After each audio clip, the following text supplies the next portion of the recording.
ये कालचक्र है, ये होगा ही 2030 तक। बस सिर्फ 150 करोड़ की आबादी बचेगी, 650 करोड़ लोग मरेंगे। होगा ही, धरती की कोई ताकत इसे रोक नहीं सकती, होगा ही।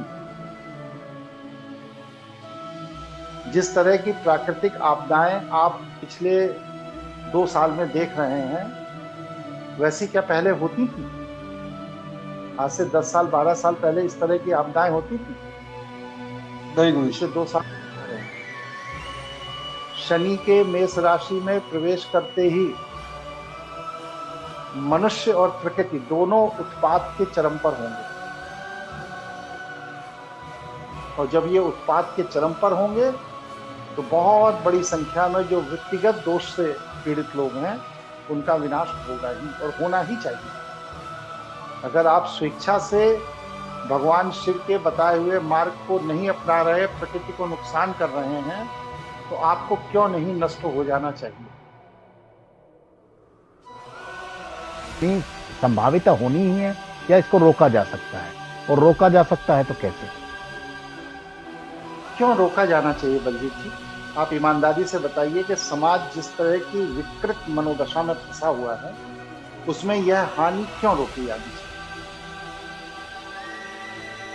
बात यह है गुरुजी कि मेरा अपना मानना है कि जैसे किसी की मृत्यु पर शोक होता है, स्वाभाविक है, हर व्यक्ति को शोक होता है, तो मृत्यु तो है ही शोक का विषय। तो मेरा यह मानना है कि किसी की इतनी विभत्स, चाहे वो मेरी हो या किसी की हो, नहीं होनी चाहिए।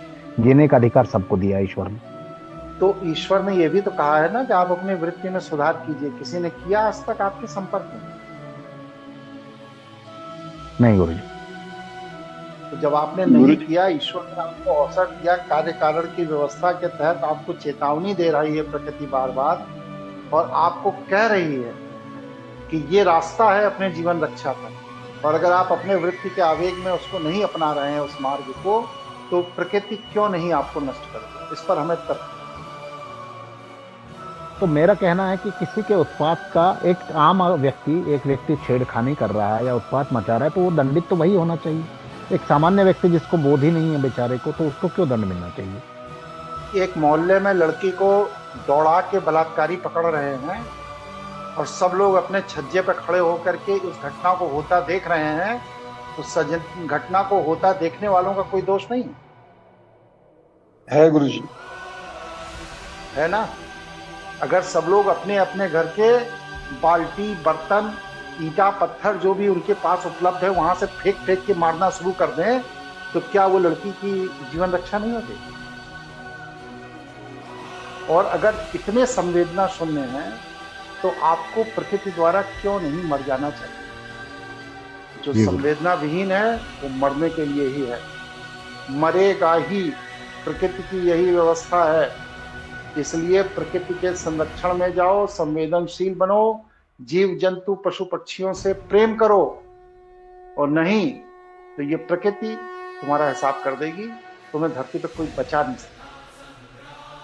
कैसे मरोगे ये प्रकृति भी नहीं जानती। बस कहानी खत्म। 2030, ज्यादा बड़ी दूर की बात नहीं कर रहा, बस सिर्फ 4-5 साल के। ठीक है बलजीत जी? जी गुरु जी।